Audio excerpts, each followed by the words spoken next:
जय मां कामाख्या कामाख्या तंत्र में आपका स्वागत है मित्रों। आज की चर्चा काम, क्रोध, मद और लोभ पे है। काम का अर्थ यह है कि यह मिले, वह मिले, मिलता ही रहे, जो नहीं है उसके पीछे दौड़ते रहे, पीछे की दौड़। जो नहीं मिला उसको पाने के लिए लगातार दौड़ लगाते रहे। क्रोध का अर्थ जो हमारी दौड़ है, तुम्हारी दौड़ है, या उस दौर में जो भी बाधा उत्पन्न करे या जो भी बाधा पैदा करे उसके प्रति रोष, उसे मिटा डालने की आकांक्षा, ये क्रोध है। मद का अर्थ होता है तुम जो चाहते हो मिल जाए तो अहंकार और अकड़ आ जाएगी। और लोभ का अर्थ जो मिल गया है वह और मिले और मिलता रहे। ये सब काम के ही तो रूप हैं अलग अलग। काम में बाधा पड़े तो क्रोध, काम पूरा हो जाए तो मद, और पूरा हो जाने के बाद कुछ पूरा नहीं होता, ये तो वासना बढ़ती है। वासना ही तो है। किसी फकीर ने कहा था कि एक फकीर के पास, एक सूफी फकीर के पास कोई एक युवक आया और उस युवक ने कहा कि मैं कैसे परमात्मा को पा सकता हूं। फकीर ने कहा कि मैं जा रहा हूं कुएं पे पानी भरने, तुम मेरे साथ आओ, हो सके तो मैं वहां उत्तर तुम्हें मिल जाए, मगर एक शर्त, ख्याल रखना, कसम खाओ, ये मेरी पहली कसौटी है कि तुम विद्यार्थी होने के लायक हो भी या नहीं हो।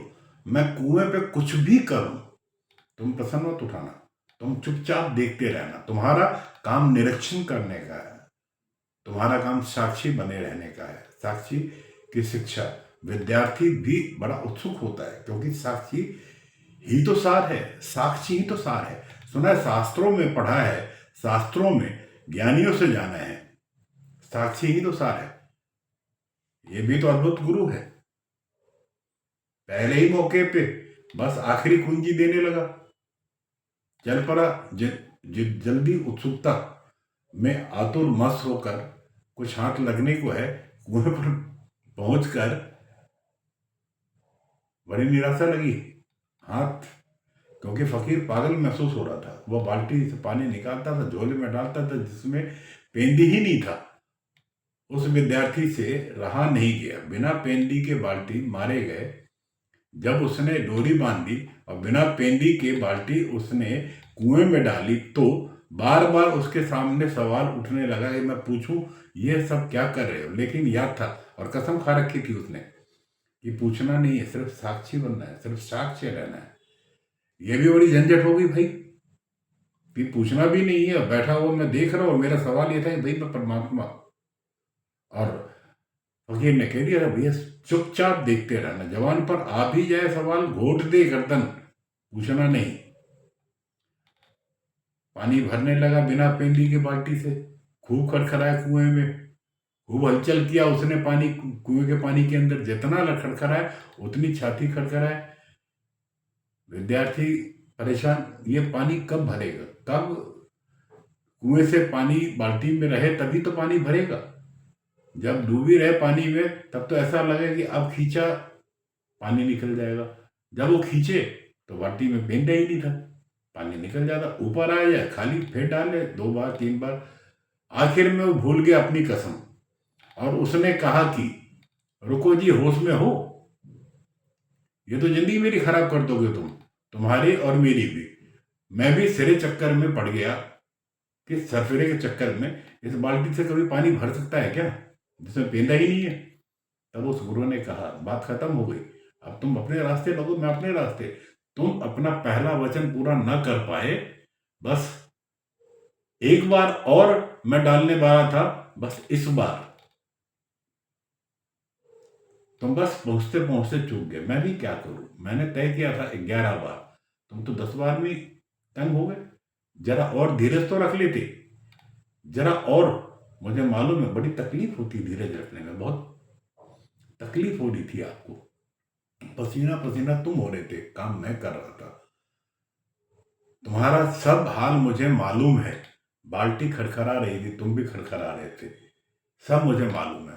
बाल्टी से ज्यादा परेशान तुम थे। लेकिन अगर एक बार और धीरज रख लिया होता तो मैं शायद तुम्हें शिष्य स्वीकार कर लेता। अब जाओ, अपना रास्ता नापो।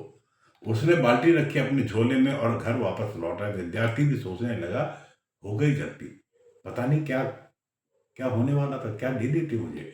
एक ही बार तो चूका था मैं, सिर्फ एक बार। मगर यह आदमी भरोसे का नहीं। हो सकता है कि हम और एक बार रहते और तब भी यही वो कहता। इस आदमी का क्या पक्का, हम 20 बार भी चुप रहते, कहता 21वीं बार, इससे भी पहले कुछ ना होता। 1000 बार करने के बाद में भी अगर धीरज रखे रहते और ये मुंह खोलता फिर वो कहता एक बार। यह आदमी तो बहुत चालबाज है, पागल भी है और चालबाज भी है। लौट तो गया घर, लेकिन बीच बीच में ख्याल आने लगा, चालबाज कितना ही हो, पागल कितना ही हो, आंखों में उसके एक मस्ती जो थी वो मैंने कहीं और नहीं देखी थी।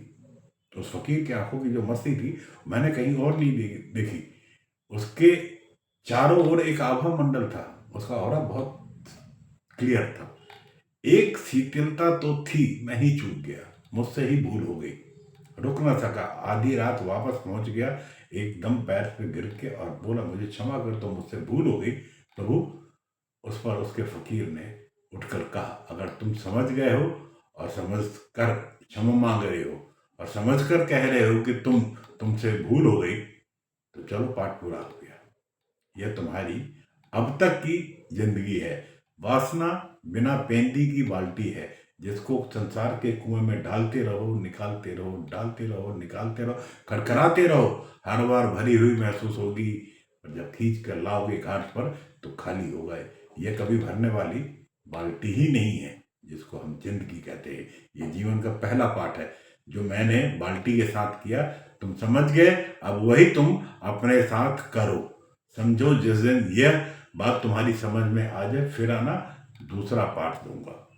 अब अपनी वासना की बाल्टी को रोज रोज डालो और डालते रहो, निकालते रहो, कुएं में खाली की खाली लौटती रहेगी। काम का अर्थ अंधी वासना है। क्रोध का अर्थ तुम्हारी वासना में जो बाधा डाले। मद का अर्थ अगर कभी भूल चूक से किसी संयोग बस तुम्हारी बाल्टी भर जाए तो अहंकार पकड़ लेता है। और लोभ का अर्थ है कि बाल्टी कितनी ही भर जाए, मन कहता है और भर और भर। मन कभी और की आवाज बंद करता ही नहीं, उसके लिए तो और चाहिए। मन तो ऐसा समझो जैसे ग्रामोफोन का वो रिकॉर्ड है जिस पर सुई एक जगह अटक गई है और वह वो वही और वही वही दोहराते चला जा रहा है। मैंने सुना एक नया हवाई जहाज बना जो बिना पायलट के उड़ने को तैयार था। ऑटोमेटिक सिस्टम है साहब, ना उसमें पायलट, ना ही कोई होस्टेस, ना ही कोई स्टूवर्ड्स, कोई भी तो नहीं। बस यात्री और मशीन, सब मशीन ही सब कुछ करेगी, सब कुछ ऑटोमेटिक होगा साहब। एक बटन दबाओ भोजन आ जाएगा, दूसरे बटन दबाओ चाय आ जाएगा, एक बटन दबाओ फौरन इंटरकॉम पे आवाज आएगी कि कितनी ऊंचाई पर हम उड़ रहे हैं, कितनी दूरी मंजिल है, कितनी देर में हम पहुंच जाएंगे, या कितनी देर में हम पहुंच जाएंगे। यात्री बहुत खुश थे, लोगों ने बड़ी मुश्किल झेल के टिकटें पाई। बड़ी भीड़ मची थी। कौन सबसे पहले उड़ता है बिना पायलट के हवाई जहाज में। हवाई जहाज उड़ा, हजारों फीट ऊपर उठ गया और उठता गया। तब इंटरकॉम पे आवाज आई, आप निश्चित हो जाइए, आप अपनी बेड खोल लीजिए, विश्राम कीजिए, जरा भी चिंता मत कीजिए कि पायलट नहीं है, कोई भूल नहीं हो सकती, कोई भूल हो ही नहीं सकती। मनुष्य नहीं हो ना, बस कोई भूल कभी हो ही नहीं सकती, कोई भूल कभी हो ही नहीं सकती। बस छाती बैठे गए, यात्रियों की मारे गए। भूल तो यही हो गई, आगे क्या होगा अब कुछ नहीं कहा जा सकता। ऐसा ही मन और उसकी और की मांग कभी समाप्त ही नहीं होती। 10,000 है तो कहता 10 लाख, 10 लाख है तो 10 करोड़। वह मांग बढ़ाया जाता है, फैलाया जाता है, फैलाया जाता है। इन्हीं में पिसता है कौन? आदमी। कौन? मानव। कौन? आप। कौन? आप और हम। यह है पीसन हारे। काम क्रोध मद लोभ चक्की पीसन हारे, त्रिगुण डाहे झोंक पकड़ी के सबे निकारे।